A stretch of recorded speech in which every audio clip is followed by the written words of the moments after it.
vamos a abrir nuestra primera ponencia con el tema tanatología, el lenguaje del arte. Nuestra ponente es la doctora Mayra Borjas. Ella es doctora en tanatología, fundadora del enfoque y disciplina tanatológica fenomenológica, creadora de la técnica AMPITAC. Luego nos explicará qué es, ¿verdad? Por favor. 19 pasos para el acompañamiento en procesos de duelo. Veremos. Es fundadora y directora de la Asociación Mexicana de Psicoterapia y Tanatología, con más de una década de trabajo en acompañamiento, prevención y formación profesional. Ella es autora del libro Tanatología Fenomenológica, aquí dice, Mayra Rojas, la experiencia del dolor transformadora en amor. Ha sido conferencista y organizadora de foros nacionales e internacionales, aportando un enfoque original que integra la fenomenología filosófica con la práctica tanatológica. Ella es activista por la dignificación y visibilización de la labor del tanatólogo en México, gestora y autora e impulsora del Día Nacional de la Tanatología y los Tanatólogos el 3 de noviembre. Por favor, un aplauso para recibirla. Bienvenida y gracias. Gracias. Gracias. ¿Hay algo para mover las líneas o lo mueven ustedes? Marca.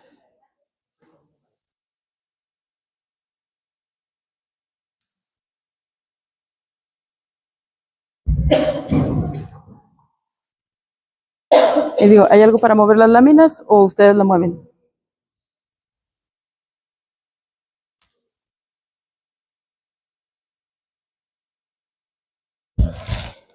Gracias. Bueno, pues, muy buenos días. Me da mucho gusto estar por aquí con ustedes. Mi nombre es Mayra Borjas y la disciplina que traigo para ustedes es la tanatología fenomenológica. La conferencia que voy a compartir con ustedes el día de hoy se llama El lenguaje del arte y tiene referencia con la tanatología fenomenológica, pero primero también vamos a ver las bases de la tanatología kubleriana, que es la tanatología de Elizabeth Kubler-Ross, que fue pues pionera en lo que es la psicotanatología a partir de 1969, que escribe el libro sobre la muerte y los moribundos. No sé si ustedes sabían, pero Elizabeth Kubler-Ross no se menciona nunca como tanatóloga. Quien viene a designarla como tanatóloga es Louis Vincent Thomas, ¿sí? Él dice entonces que todo aquel que trabaja con los procesos de fallecimiento o cercanos a la muerte es un tanatólogo. Y Elizabeth Kubler-Ross en sus libros no trae ninguna mención a que ella se diga tanatóloga. Siempre se dijo psiquiatra, médico psiquiatra, trabajadora, y la designaron como la mujer o la dama de la muerte, ¿no? Bueno, primero que nada, si ustedes me lo permiten, yo quisiera hacer una mención especial a todas las personas que nos ven por Zoom. Creo que son como 300 personas.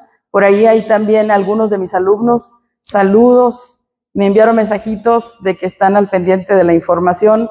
Eso me da mucho gusto, porque estamos sumando saberes y conocimiento en este día. Sí. Mi equipo me está interrumpiendo un poquito, pero no pasa nada, están acostumbrados a hacer eso. ¿Por qué? Porque también la mención, hoy me acompaña un staff, el staff de la Asociación Mexicana de Psicoterapia y Tanatología. Ellos son la vicepresidenta Xochitl Curiel, la coordinadora de la Brigada de Prevención del Suicidio, la doctora María Elena Guerra, la coordinadora del voluntariado Código Rosa, Estela Galindo, y el coordinador de la red de terapeutas de duelo, Juan Carlos Guzmán.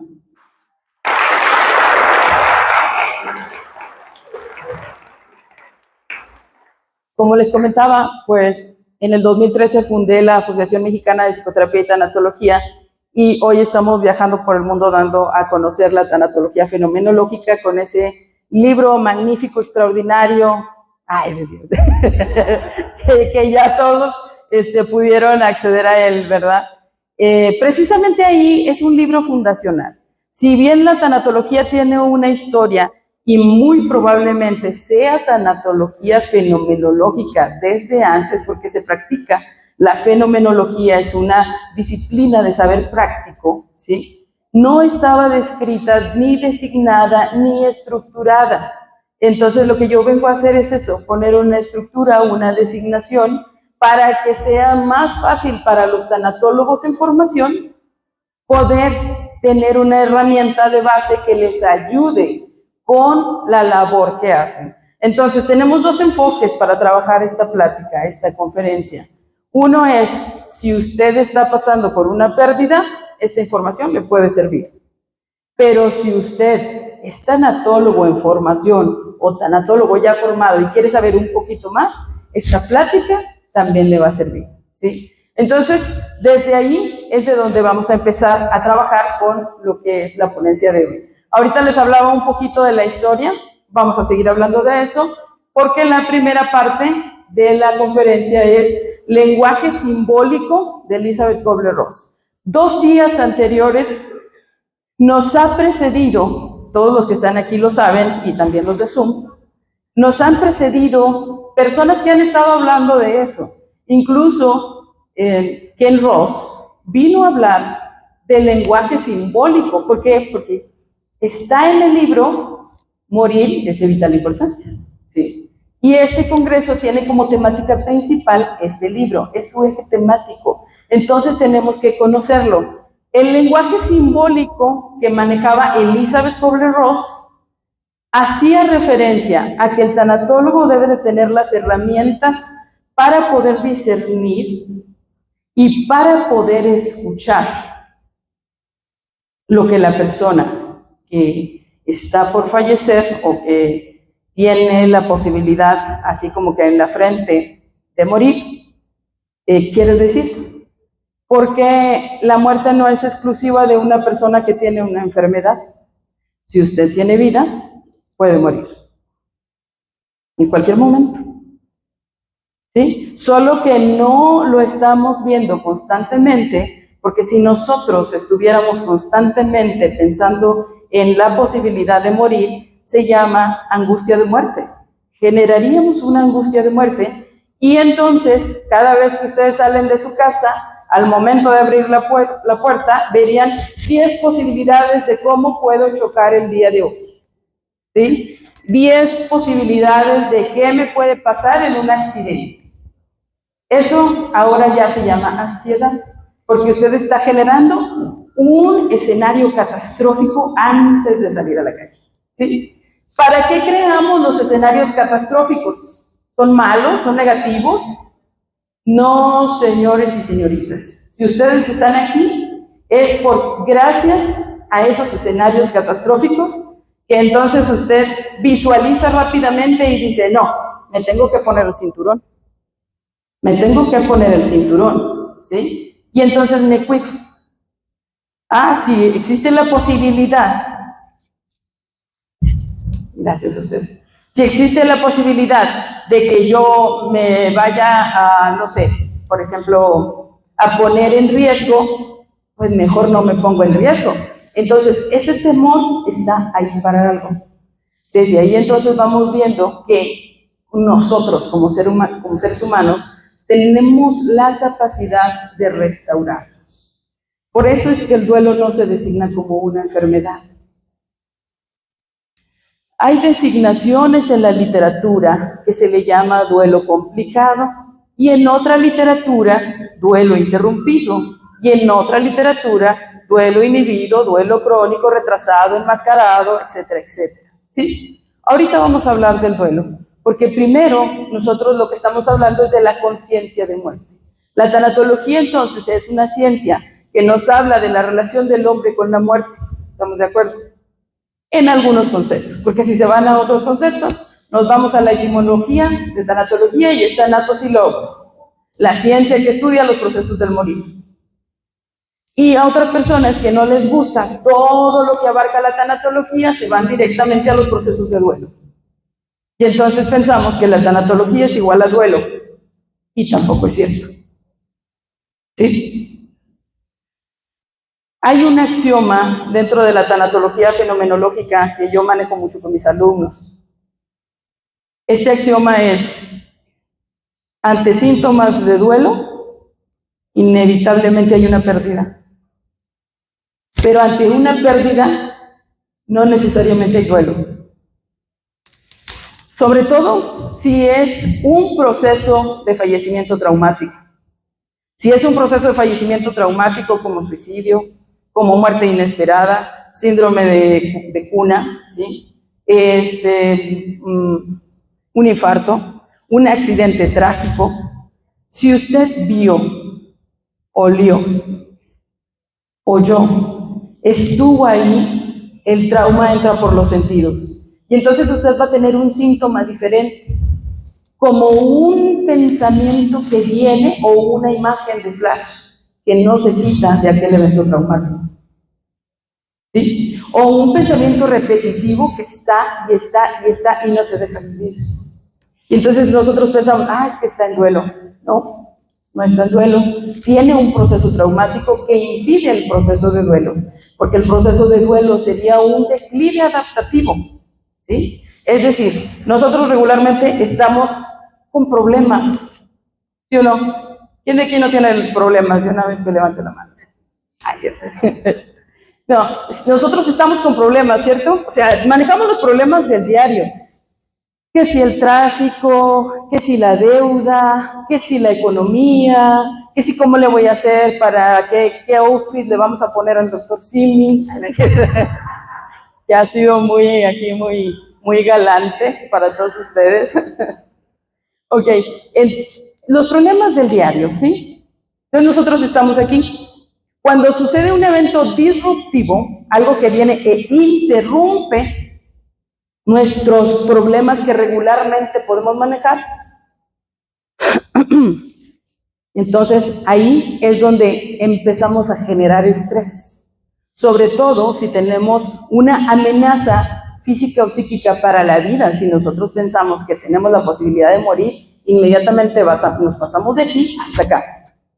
El duelo sucede cuando pues sí falleció la persona o sí pasaron las cosas y entonces viene un declive porque necesitamos bajar el estrés y entonces este proceso adaptativo, como lo manejan en la tanatología kubleriana, vuelve a ser, y para eso entonces pone Elizabeth Kubler-Ross en su investigación sobre la muerte de los moribundos, que fue la primera, donde vienen las etapas del duelo, ¿no? Pero esas etapas hagan de cuenta que son el declive, en donde va a llegar la persona a un proceso adaptativo, hasta llegar a la aceptación. Pasamos las 5 etapas: negación, ira, negociación, depresión y aceptación, son las más básicas, y entonces es ahí donde empezaría el proceso de duelo. Fíjense, hay una diferencia aquí. Acá en tanatología tradicional, el proceso de duelo empieza con la negación, el impacto y el shock, ¿sí? Pero en consultorio, cuando la persona llega, no llega en esas etapas, porque para cuando llega, ya está en un proceso donde ya aceptó que necesita ayuda, entonces ya estamos desde la aceptación. Hay que tomarlo en cuenta, porque la persona entonces ya pasó por su primer nivel adaptativo, ¿verdad? Adaptativo, para volver a estar bien. Pero muchas veces vienen a los 3 meses y dicen, es que siento como si hubiera sido ayer. Tengo la imagen aquí, algo me pasa, no pasa nada, no avanzo. Cuando tienen ese tipo de discurso, no es duelo, es trauma, porque el trauma se siente como si hubiera sido ayer. El trauma lo que hace es una interrupción del proceso. Entonces la persona, en lugar de llegar en este declive adaptativo, llega aquí, en el estrés. Y entonces, cuando son ese tipo de fallecimientos o ese tipo de circunstancias trágicos, traumáticos, sirve el acompañamiento, pero no va a ser efectivo, ¿sí? Entonces ahí es donde necesitamos o derivar o empezar ustedes a especializarse en trauma, para que baje el trauma y entonces puedan trabajar sobre el proceso de duelo y acompañamiento. Y ahí está una clave de por qué algunas veces el acompañamiento no es suficiente o no es efectivo, ¿sí? Bueno, nada más hacemos como esa excepción y pues les voy a hablar de qué es lo que vamos a ver. Porque vamos a ver el lenguaje simbólico, fenomenología del lenguaje, tanatología fenomenológica, lenguaje del arte virtuosismo y fractal, duelo, proceso de autoconocimiento, ausencia versus presencia y vinculación. Aquí en este recorrido es arte, pero no es uno de los 7 artes. Es el lenguaje del arte, pero el arte es el proceso y ustedes son el artista. Ustedes y también el doliente. El doliente y el tanatólogo. Ese arte que se hace en el consultorio es a lo que yo le llamo el lenguaje del arte. Pero en tanatología fenomenológica hay un término para designarlo. Es la intersubjetividad. Intersubjetividad.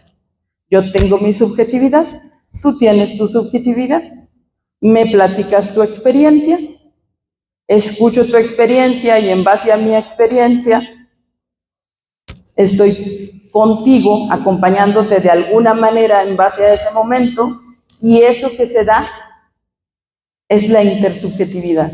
Y en la intersubjetividad tratamos de que yo no interfiera contigo, ni tú interfieras conmigo, o que no seamos disruptivos unos con los otros. Ese sería un acompañamiento efectivo. Pero bueno, el lenguaje simbólico de Elizabeth Kubler-Ross es cuando una persona, así como muy básico, cuando una persona que está atravesando por una enfermedad y que ha pensado que va a fallecer, tiene claro ese momento. Eso está en todos los libros de Elizabeth Kubler-Ross. Es más, lo decía ayer Lucy Sessions, ¿se acuerdan de ella? Lo decía, que todas personas, y también lo dijo Fátima, ¿sí? Lo dijo que toda la persona debe morir, o tendría que morir, o va a morir en el momento que tenga que morir, y va a vivir en el momento que tenga que vivir. Esa es una base kubleriana. Elizabeth Kubler-Ross lo decía, ¿sí? Y hablaba de la fenomenología, pero hablaba de la fenomenología en otro aspecto, no junto con la tanatología. Entonces, desde ahí es que necesitamos entender nosotros cuál es el lenguaje simbólico del que Elizabeth Kubler-Ross nos está hablando. El lenguaje simbólico que necesitamos aprender a leer como tanatólogos es cuando una persona que está próximo a fallecer le dice a su hijo: oye, hijito, fíjate que en tal cajón están los papeles. Fíjate que me gustaría dejarle, ¿sí?, a alguien. Y entonces, mamá, ¿cómo crees? No, ¿cómo crees? No te va a pasar nada, ¿no? Tú no me hables de eso. Por ejemplo, conocí alguna vez un caso de una persona que iba a entrar a una operación de corazón abierto. Y entonces el señor empezó a hablar con su esposa: gracias por los años de acompañamiento que me has dado, porque si no salgo de esta, pues entonces yo quiero decirte que te agradezco a los hijos, etcétera, etcétera. Pasó el hijo mayor: te encargo a tu mamá, esto, lo otro, ¿no? Y pasó la hija: hija, quiero decirte que... no, papá, no me digas nada. Tú vas a salir. Cuando salgas de aquí, me lo dices. No hay culpables. No es que la hija no quisiera escucharlo o algo. Simplemente que no estamos preparados para un proceso de fallecimiento del ser que más amamos. Y entonces uno reacciona pues como le dé la vida, ¿sí? Y eso no está en discusión, porque cada quien vive su proceso de duelo único. Pero cuando estamos como acompañantes tanatológicos, ahí vemos que eso puede ser un antecedente que no ayudó a que la persona resolviera.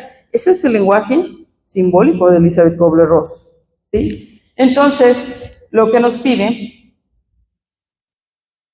es: el lenguaje simbólico es un lenguaje universal y se utiliza en todo el mundo.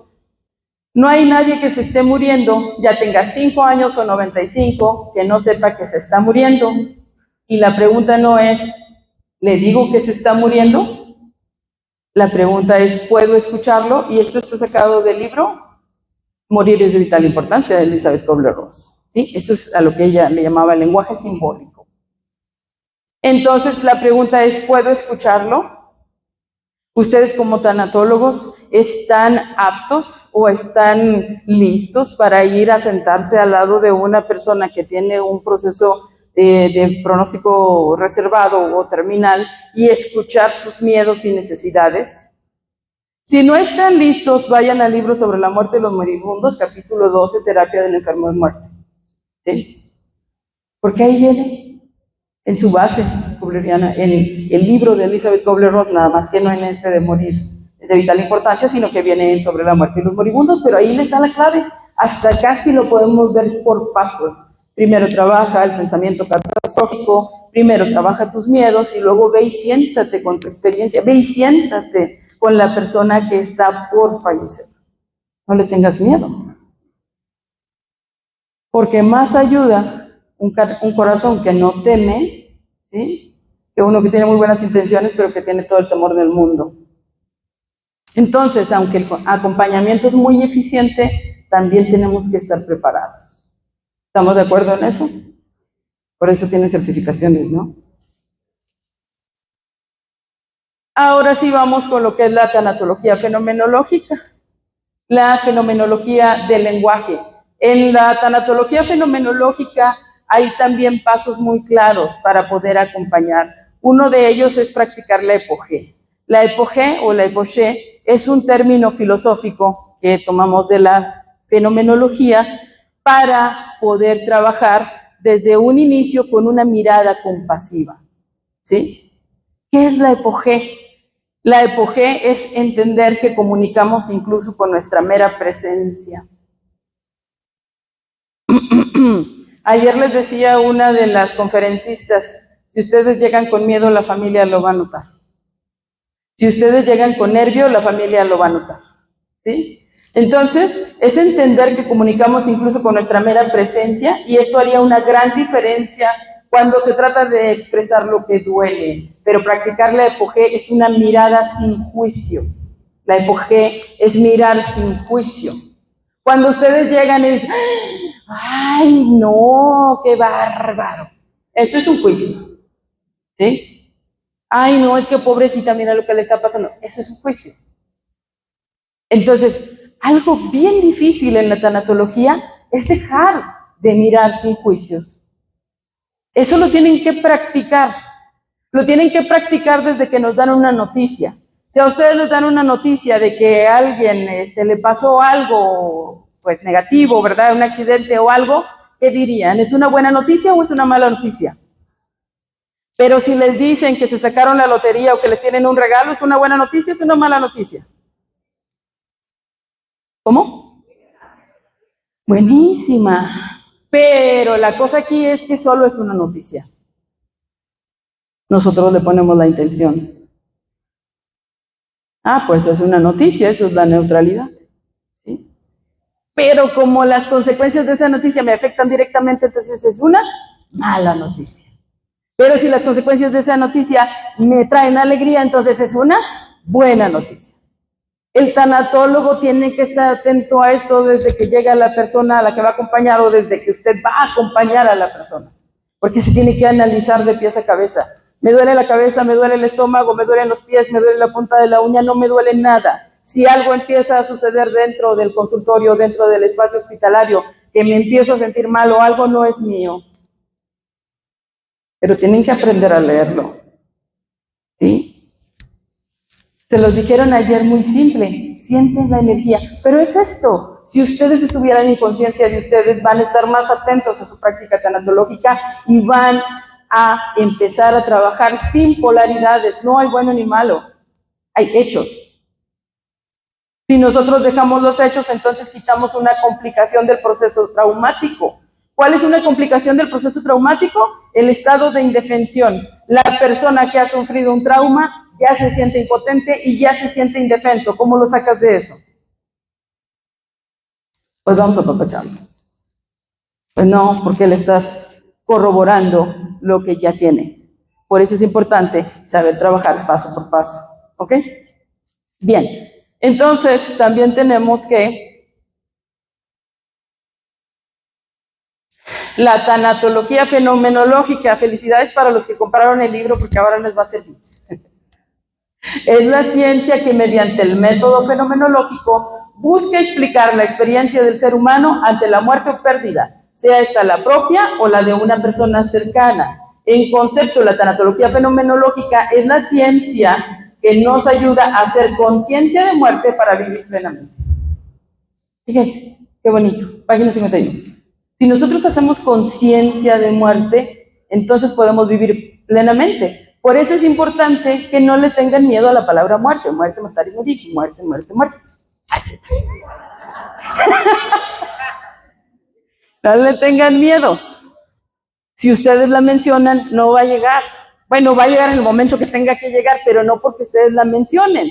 Es como cuando nosotros pensamos que porque nos cuidamos y comemos verduras, que qué bueno que lo hagan y hacen ejercicio, entonces están prolongando su vida. Es aventurado, ¿verdad? Porque hay personas que sin cuidarse nada duran lo que tengan que durar, ¿sí? Y hay personas que cuidándose de todo, ay, no sé, se cayó con una cáscara de banano, perdón. Entonces, ¿qué pasa? ¿Qué pasa con esa parte que nosotros entonces pensamos que entendemos todo? Y la tanatología fenomenológica viene a decirnos que no sabemos nada. Viene a plantearnos preguntas más que respuestas, ¿sí? Entonces, en este concepto de la tanatología fenomenológica que nos ayuda a hacer conciencia de muerte, si yo soy consciente de que puedo morir, voy a vivir como si fuera mi último día, que es lo que siempre dicen, pues yo les recomiendo que mejor vivan como si fuera su primera semana. Un bebé que acaba de nacer, de todo se asombra, todo es nuevo. Y ustedes están por hecho, pero todo es nuevo. Hoy es un nuevo día, hoy es una nueva hora, esto no se va a volver a repetir. Todo es nuevo, asómbrense, vivan plenamente. De eso nos sirve hacer esa conciencia de muerte, porque entonces podrían sacarle mucho más provecho en conciencia a sus propias bondades que tiene su vida, porque todos tienen bondades, solo que a veces no tienen el ojo para verlas, ¿sí? En fin, en esta postura, el tanatólogo fenomenólogo se vale de la epogé, ¿la recuerdan? La mirada sin juicio para comprender la experiencia intersubjetiva de la ruptura del mundo de la vida. Son 3 conceptos de filosofía fenomenológica. La epogé, mirar sin juicio, la experiencia intersubjetiva, esto que hacemos entre nosotros, y la ruptura del mundo de la vida. ¿Qué es la ruptura del mundo de la vida? La ruptura de la vida como la conocías. Entonces, el tanatólogo fenomenólogo, escuchen bien, no es un técnico, a pesar que tiene certificaciones, qué bueno que las tengan, pero no es un técnico de la intervención emocional. No es un técnico de la intervención emocional, sino un acompañante del ser en crisis, porque todos tenemos crisis. Un cuidador del sentido, y esto me gusta más, un testigo respetuoso de la vulnerabilidad. Entonces, a mí me gusta ver al tanatólogo como testigo. Ayer les hablaban de la importancia de los silencios. ¿Qué hace un testigo? Atestigua. Es testigo y da soporte y da presencia. La tanatología fenomenológica, entonces, nos invita a suspender el juicio, a detener nuestras categorías previas para abrirnos radicalmente a la experiencia vivida del otro. Esto exige una forma de estar que no invade, ni presiona, ni impone. Entonces, en la intersubjetividad eso es lo que pretendemos. No imponer, no presionar y no invadir el espacio del otro. ¿Qué pasaría, por ejemplo, con su juicio moral? En la primera ponencia que tuvieron les hablaban de una persona que estaba llorando por un amante, ¿no? Bueno, vamos a poner otro juicio moral. ¿Qué tal si ustedes reciben a una persona que abortó intencionalmente y ustedes son pro vida? Pero pues ya después le dio ahí la conciencia de que es una pérdida, ¿verdad? ¿Cómo lo trabajarían sin juicio a esa mujer que mató a su hijo? Ese es un juicio. Y un hijo es un hijo. Entonces, ahí es donde la tanatología fenomenológica entra en función con la epogé. Necesitan trabajar mucho esa mirada sin juicio. necesitan trabajar mucho esta parte de quitar las categorías para abrirnos a esa experiencia del doliente. ¿Qué te duele? ¿Y cómo puedo ser testigo de ello? ¿Y cómo puedo estar sin invadir, ni presionar, ni imponer? Parece difícil, pero no lo es tanto. Y entonces llegamos a la parte central de esto, el lenguaje del arte. Fíjense que aquí dice, 2 personas que saben bailar un tango, aunque hablen diferentes idiomas, se entenderán en ese espacio que les marca el ritmo de la música, esa cadencia, esa armonía. Y el lenguaje del arte para mí es un lenguaje universal. Si ustedes no lo saben, pero yo se los cuento porque yo estoy aquí para eso. Pero yo estudio música. Me gusta mucho. Y lo mágico de la música, por eso la música es un arte, ¿sí? Y el lenguaje del arte es que, por ejemplo, un músico, ustedes le ponen una cosita de estas que se llaman partitura, y esto, pues para mí yo lo puedo leer porque estudié música. O sea, pero cualquiera que haya estudiado música lo puede leer, ¿me explico? Y entonces así sea en Suiza, así sea en China, así sea aquí en Guatemala, así sea en México, así sea en Estados Unidos, no importa que no hables ese lenguaje, si te ponen una partitura y es músico, la va a leer. Ese es el lenguaje del arte. Pero también, si ustedes han viajado, por ejemplo, a París, o han viajado a museos, o aquí mismo, en museos o algo, que de pronto ustedes se maravillan con algo y dicen, ¡wow! ¿Sí? ¿Qué necesitaron para poder hacer eso? ¿Qué les transmitió aquella pintura? ¿Qué les transmitió aquella danza? ¿Qué les transmitió aquella película? ¿Qué les transmitió ese arte? Que los hizo así como que sensibilidad desde la experiencia de ella. ¿Qué más? Empatía, una empatía desde la experiencia de por acá. Una conexión desde esta experiencia, ¿sí? Pero entonces, fíjense bien cómo a cada quien le comunicó algo. Pero hay personas que pasan por enfrente de la Mona Lisa,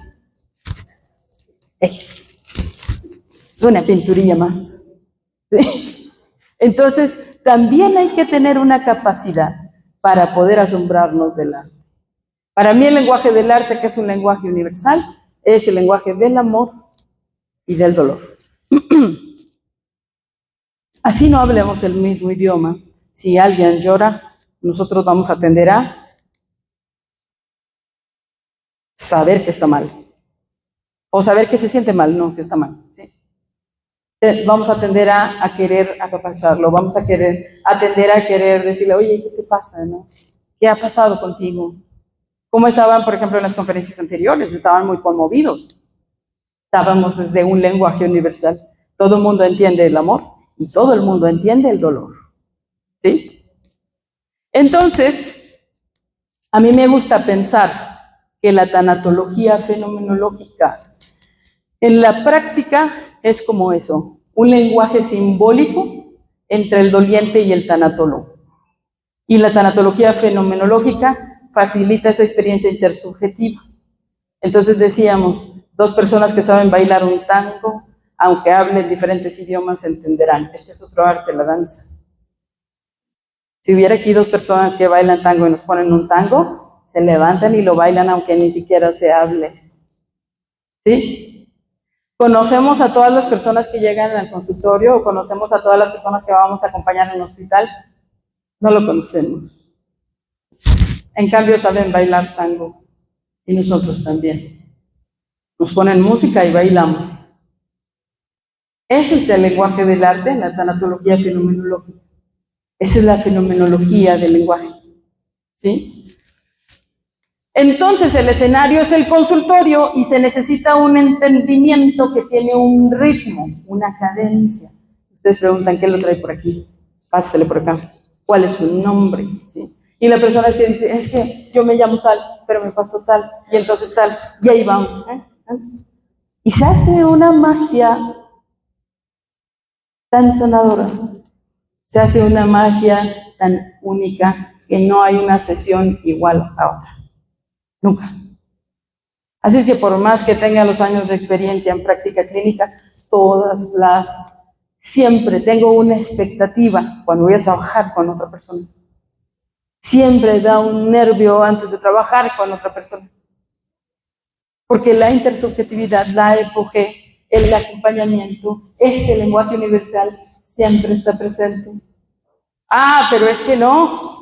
Pues ya aquí tengo todas las etapas y los 19 pasos del proceso de duelo y aquí tengo todo y estoy esperando que suceda. No, no es así. Es el ritmo del paciente el que marca la pauta.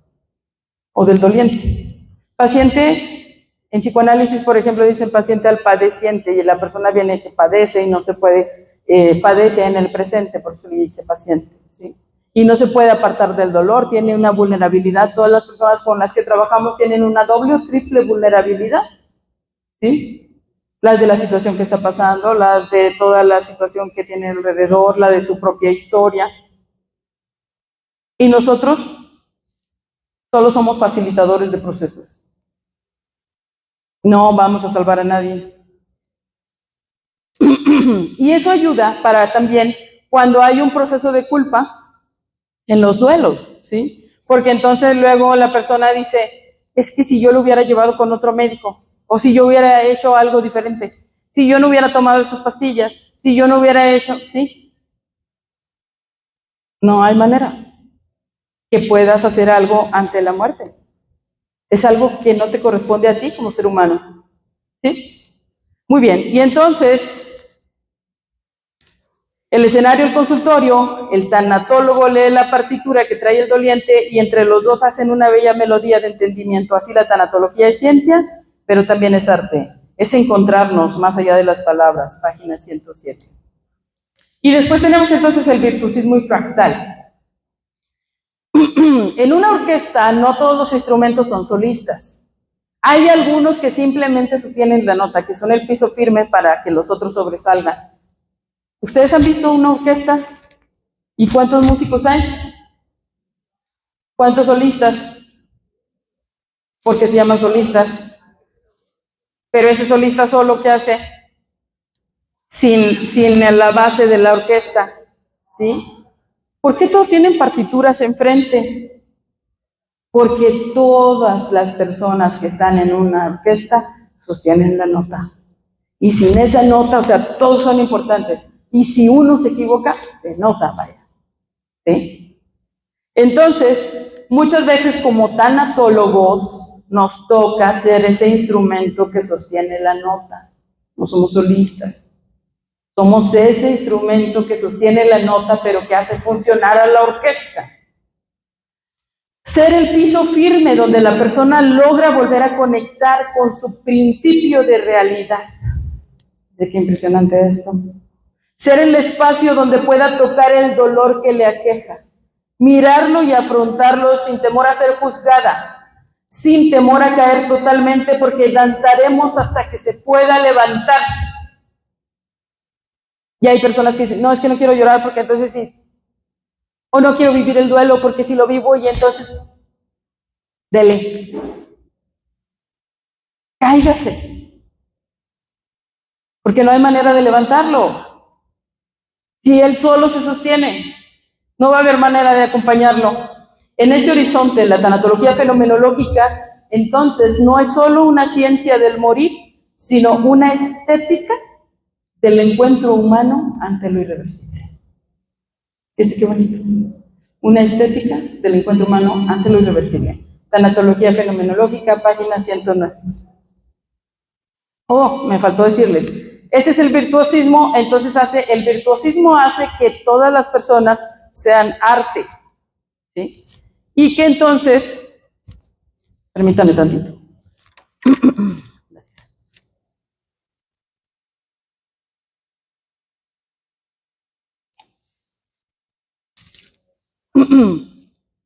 Bien, esto pasa porque me pusieron a dar una conferencia a 8:30 de la mañana. Ah, cierto. Muy temprano para mi voz. Bueno, entonces, ok, estábamos en virtuosismo. ¿sí? Cuando una persona no logra conocerse y no logra estar en contacto con su propio dolor y con sus propias necesidades, no va a conectar con su esencia más auténtica que lo haría ser un virtuoso de su vida, ¿sí? Y, por ejemplo, yo les dije que estudio música, de pronto había una maestra y la maestra era una maestra nueva y le digo yo que si podía tocar una pieza en el piano y yo pensé va a tocar algo suavecito, claro de luna, algo así, ¿no? No, hombre, la maestra que se pone todo así, bien fuerte, y ya dije, wow, o sea, estoy escuchando su esencia como músico, porque nadie le dijo que tocara y ella se puso a tocar eso y era una mujer que le salía la energía, ¿sí? Entonces yo dije, maestra, bravo, y le aplaudí, ¿no? Y la maestra, ¿por qué me aplaudes? Solo en música hay notas. Digo, es que es usted ahí. Y le explico todo esto y me dice, ella fue la que añadió esto, fíjate que la voz también es un instrumento. Y ese instrumento es un fractal de la persona. Por eso estudié música, maestra, le dije, para que usted me enseñe, porque eso yo no lo sabía. Entonces, imagínense cómo está nosotros en nuestro acompañamiento, nuestro fractal, con nuestra voz. No saben el poder que tienen en su discurso, en su acompañamiento y en su voz. ¿Sí? Eso es el virtuosismo y fractal. En el duelo, ahora sí vamos a ver duelo, que es el proceso, para mí, en la tanatología fenomenológica, el duelo es el proceso de autoconocimiento a través de la pérdida. Para Freud, el duelo es la reacción, una reacción. Tenemos una llama, entonces metemos la mano y hacemos, ¡ah! Eso es una reacción, ¿sí? Hay una diferencia básica entre psicología y tanatología. Psicología estudia mecanismos defensivos y procesos que se han generado durante toda la vida. Tanatología estudia procesos que vienen a ser de interrupción, vienen a ser disruptivos y la persona no se conoce así. No se conoce que ahora tiene que estar soltera después de haber pasado 20 años emparejada. No se conoce pensando que va a dejar de ser mamá porque falleció su hijo. No se conoce pensando que... ¿Más por acá? Oh, perdón, es que está... Ya, me voy a poner para allá. ¿Sí? Bien, entonces la persona no se conoce en esta nueva etapa de su vida. Entonces, el tanatólogo vendría a ser un proceso, vendría con este concepto de que lo que estamos viendo es un proceso de autoconocimiento, ayudándole a la persona a que explore su nueva realidad. Entonces, no es un proceso de enfermedad. Entonces, no es un proceso que pueda catalogarse. Entonces, no es un proceso que pueda tener un sentido de comunidad, o sea, que sea común para todos lo mismo. Sí hay cosas que podemos a lo mejor evaluar, pero no todas porque tenemos que trabajar con esta parte artística. ¿Qué hace el artista? Hace arte en cada pieza, no se repite. ¿Estamos de acuerdo? Entonces, les decía que la tanatología fenomenológica, en lugar de darnos respuesta, plantea preguntas y estas son las dos preguntas que plantea. ¿Quién era yo con mi ser amado? ¿Y quién soy ahora? Página 75 para ahondar en ese pensamiento. Y los que están por Zoom y no lo tienen, lo pueden conseguir en Amazon. Comercial.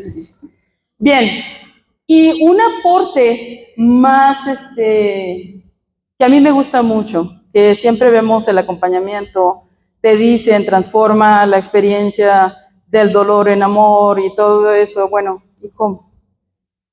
Ya me dijiste mucho, ok, todo el acompañamiento, ya sé que esto todo. ¿Y cómo? ¿Cómo le hago para vivir sin mi familiar? Ahí se bajó pero pequeño detalle. En fin. La presencia sería el antídoto para la ausencia. ¿Sí? ¿Cómo es esto? Si mi familiar falleció, hay una ausencia, hay un vacío. ¿Cómo voy a tener la presencia? La presencia va a venir por medio de la vinculación. ¿Sí? ¿Qué es eso de la vinculación? Bueno, es otra parte que aporta la tanatología fenomenológica. ¿Pero qué es? ¿Cómo se traduce? ¿Qué hace? ¿Sí? Miren, muchas veces cuando una persona llega al consultorio porque ha perdido a un ser amado, lo que menos quiere es despedirse de ese ser amado, entonces hace algo que se llama una identificación dolorosa. No voy a comer esto porque no está mi ser amado para comerlo. No voy a vivir y disfrutar la vida porque no está mi ser amado para vivir y disfrutar la vida. No voy a volver a ir a un baile porque no está mi ser amado para, pues, ¿cómo me voy a alegrar yo de cosas que dan alegría si no está mi ser amado? A eso yo le llamo identificación dolorosa. Hace una identificación con el dolor, pero sobre todo hace una identificación con la muerte. Porque si mi ser amado está muerto, ¿yo qué derecho tengo de estar vivo? ¿Sí?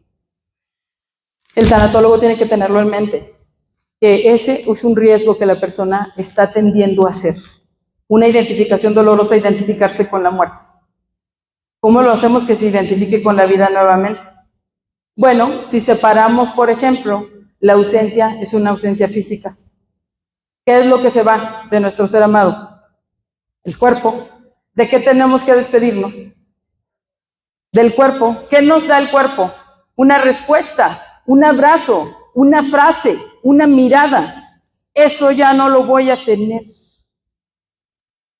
Pero eso no me quita la presencia. ¿Cuál es la presencia? Si es una madre, siempre va a tener sus primeros pasos, sus primeras palabras, su primer día de clases, su primer sonrisa, su primer llanto. Siempre va a tener sus primeras veces. Pero ante el proceso doloroso que nos deja no tener el cuerpo y la ausencia, olvidamos la presencia. Pero la presencia está aquí y está acá, en la mente y en el corazón. Si ustedes dicen, ¿cómo diría? ¿Cómo lo haría? Y ustedes recuerdo la vez que, o llega la Navidad y no está, y no vamos a hacer cena porque no está. Al contrario, vamos a dar 5 minutos antes para hacer un discurso, poner fotografías y hacer que esté sentado en la mesa. Y no físicamente, sino presencialmente. Pero para poder llegar ahí tengo que llorar el dolor de la ausencia. Tengo que despedirme del cuerpo, de lo que ya no me va a dar respuesta, para poder entonces lograr entablar una vinculación. Y eso es lo que nos va a salvar de la muerte. Me decía una médico, me tocó estar no sé por qué me invitaron a una comida del Día del Médico.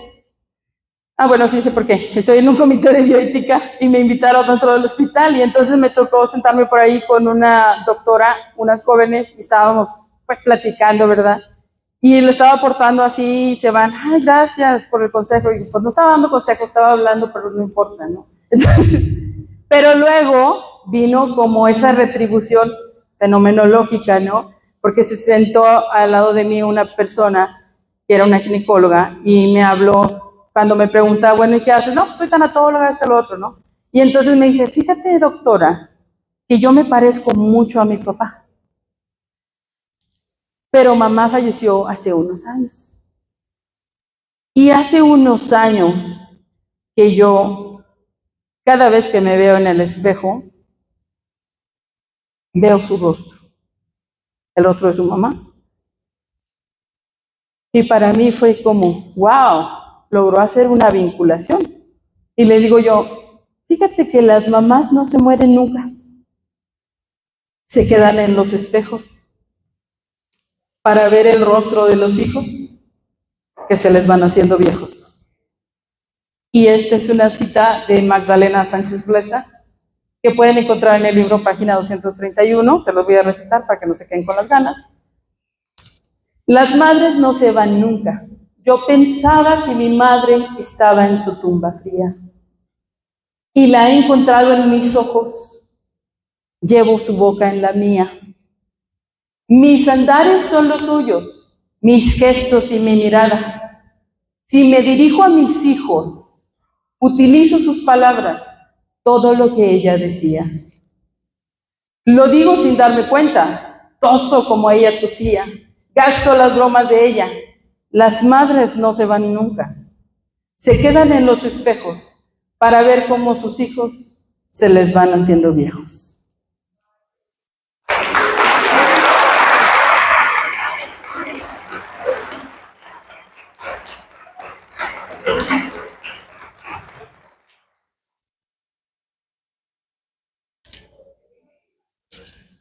Tómenle foto. Compren el libro, página 231.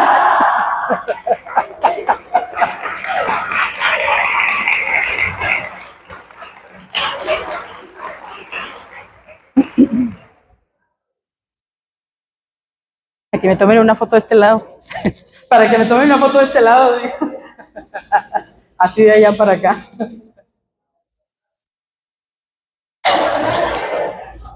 Ahí está. Y pues aquí están mis redes sociales. Si ustedes se meten en la página www.tanatologiafenomenológica.com, pueden encontrar toda la historia de la Asociación Mexicana de Psicoterapia y Tanatología, todos los logros, todos los voluntariados, todos los diplomados, las historias del doctor Sim, tanatólogo que nos acompaña.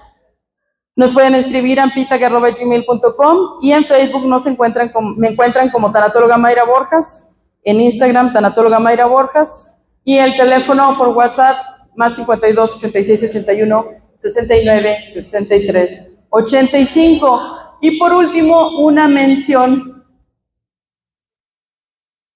Feliz día de las y los tanatólogos.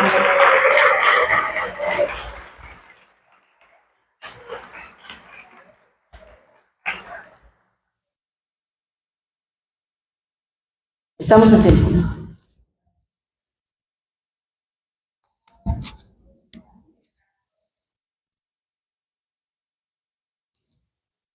Muchísimas gracias, Mayra, por estar acá. Realmente es un honor saber que viene usted junto a todas que le entrego este reconocimiento, sirva para que lleve buenas nuevas a México y que somos hermanos realmente. ¿Qué está la cámara?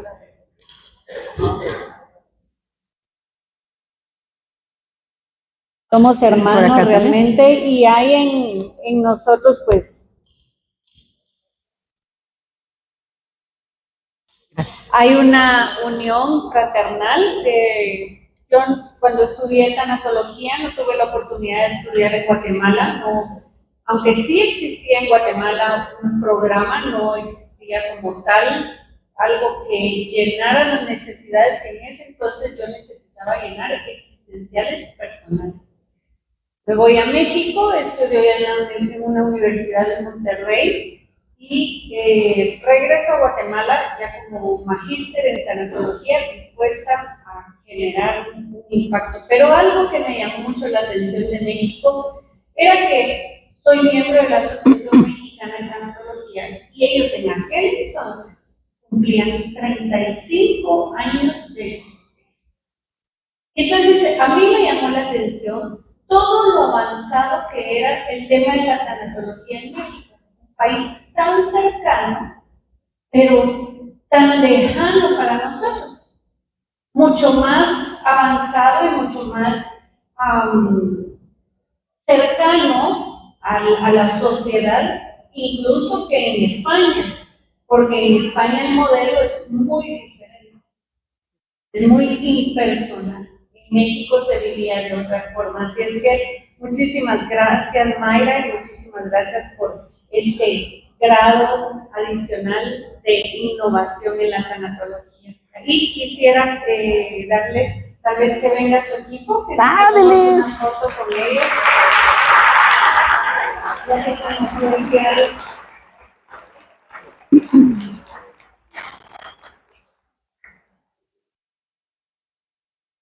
por favor.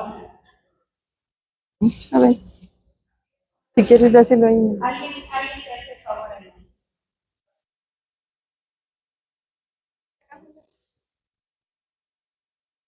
Ya que lo ustedes Aquí. ya practicaron. Nosotros somos de pose. Gracias. ¿Aquí o más para el medio? Ustedes dicen. Así, de lado, tipo Siempre. maestro.